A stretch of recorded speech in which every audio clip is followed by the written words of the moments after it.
O que os professores e os lutadores de sumô têm em comum? Por que o índice de criminalidade caiu na década de 90? Por que os traficantes continuam morando com as mães? Abre aspas. Daí o nosso campo de estudo inventado, Freakonomics. As histórias contadas aqui não costumam fazer parte das aulas de economia, mas talvez isso mude no futuro.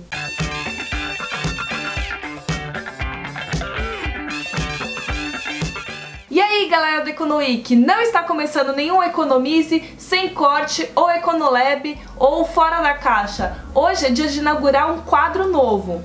Quem acompanha esse canal sempre pede pra gente comentar sobre livros, então a gente resolveu inaugurar um quadro novo. A gente não sabe se vai ser mensal, quinzenal, se sou eu que vou apresentar, não tem nem nome o quadro, mas que vai ser para debater, né, sobre algumas leituras. Então se você gosta de livros, já deixa um comentário aqui com dicas, né, de livros que a gente pode ler para o próximo vídeo, enfim, o que você gostaria que a gente comentasse. Há algumas semanas o EconoWeek completou 10 mil inscritos. Uhul! Então nada mais justo do que inaugurar aí essa sessão falando do polêmico, do debatido, do conhecido Freakonomics, que numa tradução literal seria algo como economia excêntrica, economia estranha, diferentona. Então logo de cara já vale comentar que não existe um Freak, mas 2 livros Freakonomics. O que eu vou falar hoje é sobre este daqui, ó. O primeiro Freakonomics foi lançado em 2005 com 6 capítulos e aí depois em 2009, 4 anos depois, veio o Super Freakonomics com mais 5 capítulos extras, né, de outros estudos que os autores fizeram. O que eu vou comentar hoje é sobre essa edição aqui da Elsevier, que reúne tanto o primeiro, né, o Freakonomics, quanto o Super Freakonomics, e que ainda traz uns capítulos extras aí, os apêndices, que também vou comentar hoje.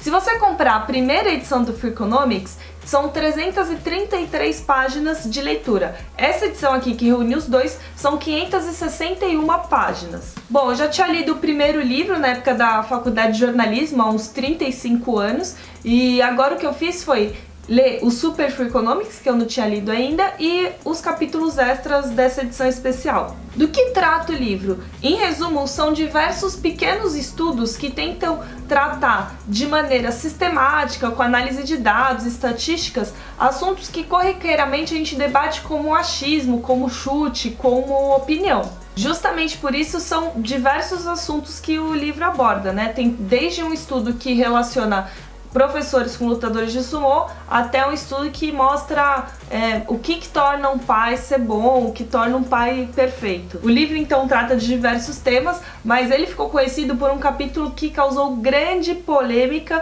porque relaciona queda de criminalidade nos anos 90 com a legalização do aborto algumas décadas antes. Os autores conseguiram provocar uma guerra, meu irmão, com gregos e troianos ao mesmo tempo. Imagine a king who fights his own battles. Wouldn't that be a sight? Nesse capítulo, os autores levantam diversos dados e tal, e mostram que as mulheres que buscaram, né, que têm maior propensão a estimular, né, o aborto, né, fazer o aborto a partir da legalização, são justamente as mais pobres, as mais fragilizadas. E essas crianças que deixaram de nascer são as que teriam maior propensão aí para o mundo da criminalidade, justamente por não ter uma base familiar ali muito sólida.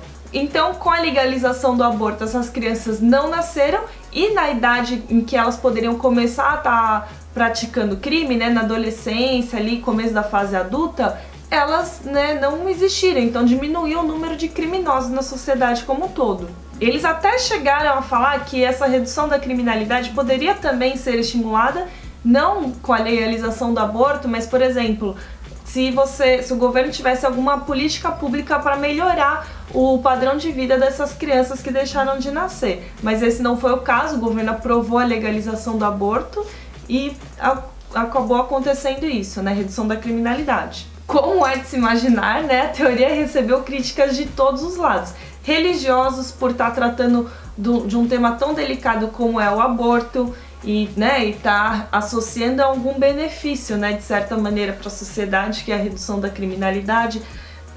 correntes de esquerda criticaram os autores porque você está relacionando criminalidade à pobreza. E talvez esse seja o capítulo que deixou o Freakonomics mais famoso, mas o que é interessante, em cada capítulo, para responder à questão central que os autores se propõem, eles divagam sobre diversos temas, comportamento, estudos paralelos, testes que foram feitos, enfim, tem várias coisas construídas ali no capítulo até chegar a uma conclusão. Por isso que o livro, então, é tratado como um apanhado mesmo de pequenos estudos que tratam de uma maneira sistemática, né, com estatística, temas do dia a dia das pessoas. Você deve ter reparado que eu não falei um autor, mas os autores. O Freakonomics tem 2 autores, o Stephen Dubner, que é um jornalista, e o Steven Levitt, não sei se é assim que fala, que é um economista que fez de fato os estudos ali por trás. E como que nasceu a ideia do Freakonomics? Essa é uma história interessante. Em 2003, né, então 2 anos antes do lançamento do livro, o jornalista Dubner tinha feito um artigo sobre o economista que já era famoso no meio acadêmico, enfim, falando justamente desse perfil dele, né, de não ser um economista tradicional, né, de estudar macroeconomia, inflação, enfim, responder questões simples do dia a dia com tratamento econômico. Esse artigo saiu com destaque na revista do New York Times e bombou, todo mundo começou a escrever carta, desde jogador de beisebol até CIA, enfim, todo mundo queria responder alguma pergunta e queria que o Levi ajudasse então a achar dados, né, a trabalhar com isso para responder essa questão. Os editores então, né, começaram a encher o saco do Levitt falando: vamos lá, vamos publicar um livro, vamos reunir todos esses estudos que você já fez, enfim. Só que o cara não queria escrever. E ele teve uma entrevista muito legal, assim, com o Dubner, teve uma sintonia, ele falou: eu topo se o Dubner entrar como coautor, né, e de fato escrever ali. Por isso que o Freakonomics é conhecido como sendo conteúdo inteiramente Levitt, né, já que é ele que fez os estudos, mas forma totalmente Dubner, que é o jornalista que escreveu e que deu esse ar tão gostoso, né, na leitura. O livro trata de diversas questões, mas o próprio artigo que saiu lá em 2003 já fala que o Levitt gosta de temas polêmicos do tipo corrupção, fraude, criminalidade. Então esse é o mote que está por trás das milhares de perguntas assim que são respondidas ao longo do Freakonomics. E de fato, assim, o objetivo foi trazer pro campo da ciência questões que eram debatidas como opinião, né, como achismo. Eu acho que a criminalidade caiu nos anos 90 porque a economia estava indo bem e as pessoas conseguiram emprego.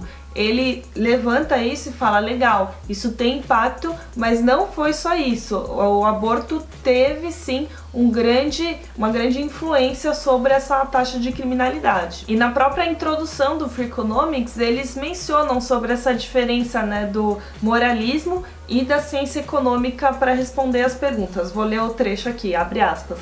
Poderíamos dizer que o moralismo representa a forma como as pessoas gostariam que o mundo funcionasse, enquanto a economia representa a forma como ele realmente funciona. A economia é, acima de tudo, uma ciência feita para medir.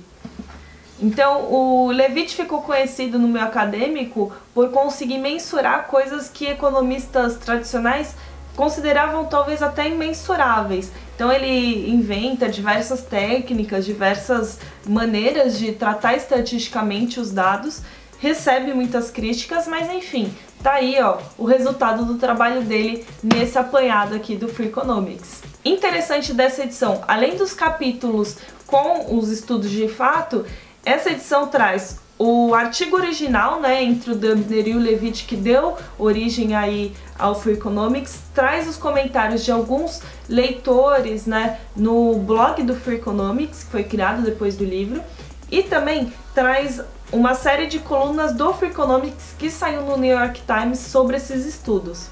E aí também tem, né, introdução da edição brasileira, enfim, tem bastante conteúdo aí para você entender também como surgiu a história por trás do Freakonomics e como é que é um pouco do perfil do Levitt, né, que é o achado aqui, né, desse livro. Para vocês terem uma ideia, né, de como o Levitt não é um economista tradicional, ele mesmo fala que se ele for defrontado com alguma questão macroeconômica do tipo, qual vai ser o crescimento, para onde vai a inflação, ele não saberia responder, não saberia fazer cenários. Ou que ele quer estudar é microeconomia. E ele é tão diferente que ele não se enquadra em nenhuma escola. No artigo que saiu do Dubner, né, em 2003, antes do Free Economics, ele fala isso.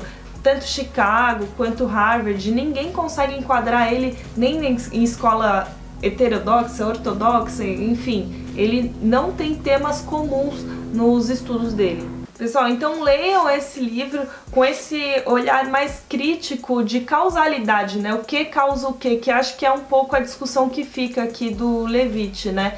Ele fala que muitas vezes as questões são tratadas pela maneira mais simples, né? A gente relaciona a causalidade com os fatores mais simples e nem sempre explica o todo aí da causalidade. E leiam o livro também se fazendo perguntas, né? Então, levantem as suas questões que vocês têm do dia a dia e façam vocês mesmos os estudos. Quem sabe vocês não conseguem se aprofundar em algum dos temas e levar para uma monografia, enfim. Consumam conhecimento, porque conhecimento é sempre uma saída.